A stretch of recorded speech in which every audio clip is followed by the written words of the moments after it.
अंबुजा और ACC cement में merger की मंजूरी मिल गई है। कंपनी एसीसी सीमेंट के बोर्ड की बैठक हुई है जिसमें ये मंजूरी दी गई है।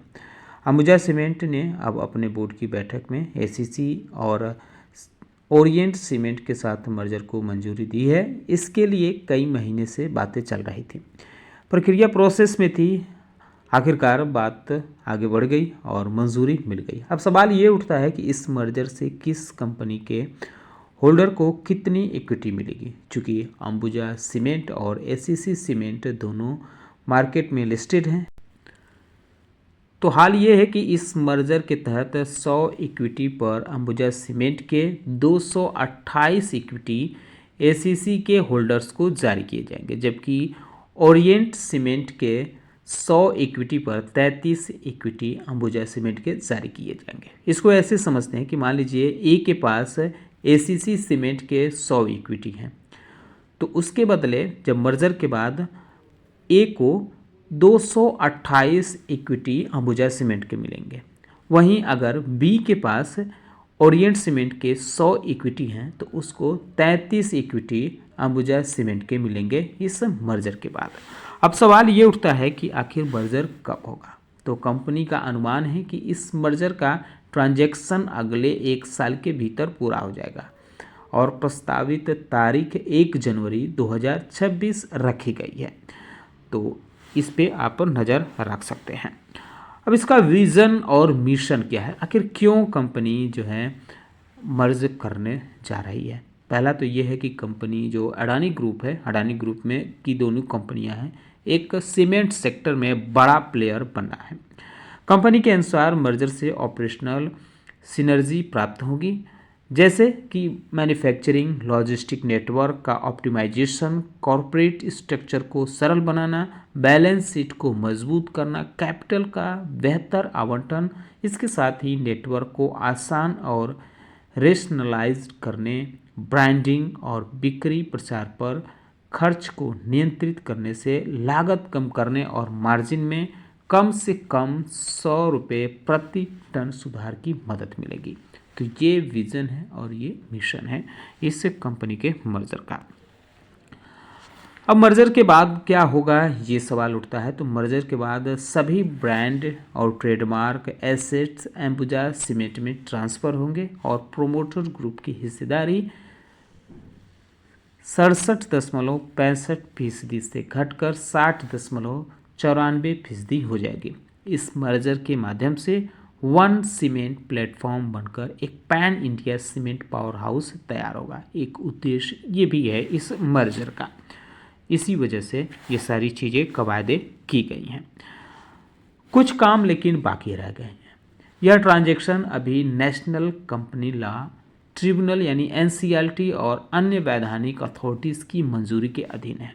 अगर वो मंजूरी नहीं देती हैं तो मर्जर रुक जाएगा। सभी मंजूरी मिलने के बाद ही मर्जर प्रभावी होगा। इस मर्जर से अडानी ग्रुप अपने 2028 तक 140 मिलियन टन प्रतिवर्ष एमटीपीए क्षमता के लक्ष्य के और करीब पहुंच जाएगा।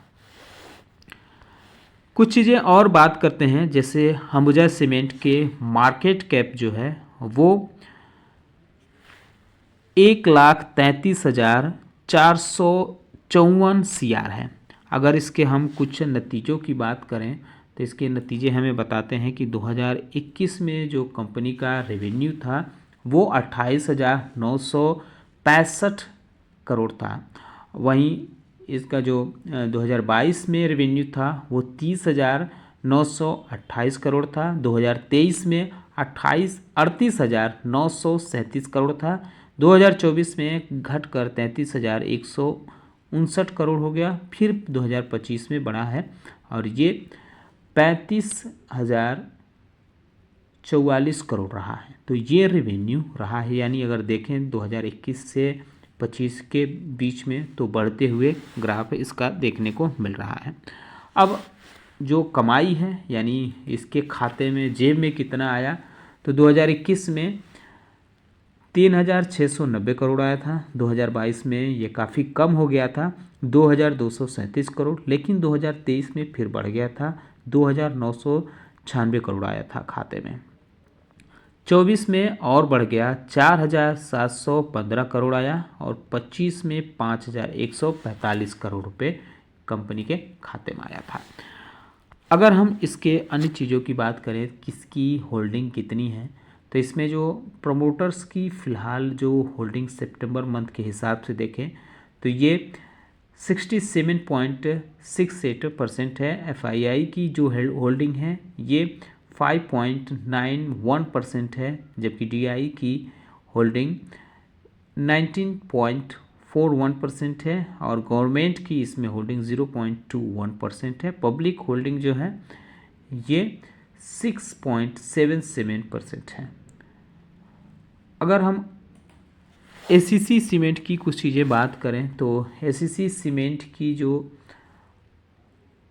दिसंबर 2020 में कंपनी की जो टोटल सेल रही है ये 13,786 करोड़ रही है, जबकि दिसंबर 2021 में 16,152 करोड़ रही है और वहीं मार्च 2023 में जो टोटल सेल रही है वो 22,251 करोड़ रही है। तो ये आप देख सकते हैं कि पूरा इसमें डेटा दिया गया है कि इसकी जो कमाई थी वो कमाई भी किस तरह से रही है। 2020 में जो कमाई थी कंपनी की 1,430 करोड़ रुपए रही थी, जो अभी फ़िलहाल मार्च 2025 में बढ़कर ये 2,400 करोड़ के आसपास पहुंच गई है। इसी तरह से रहा है। इसकी अगर हम होल्डिंग्स की बात करें, इसमें किसकी कितनी हिस्सेदारी है, तो प्रमोटर्स की जो हिस्सेदारी है वो 56.69% है, जबकि एफआईआईज़ की हिस्सेदारी 5.04% है, डीआईआईज़ की हिस्सेदारी 22.55% है और गवर्नमेंट की हिस्सेदारी 0.15%। पब्लिक होल्डिंग्स जो है 15.55% है। तो ये अपडेट था। और भी कई चीज़ें हैं जिस पे हम बात कर सकते हैं, आप हमें कमेंट बॉक्स में बता सकते हैं कि किन किन चीज़ों पे बात करें। उम्मीद करता हूं कि आपको हमारा वीडियो पसंद आया होगा। कैसा लगा बताना ना भूलें, साथ ही साथ हमारे चैनल को सब्सक्राइब कर लें, बेल आइकन दबा लें। वीडियो देखने के लिए बहुत बहुत धन्यवाद।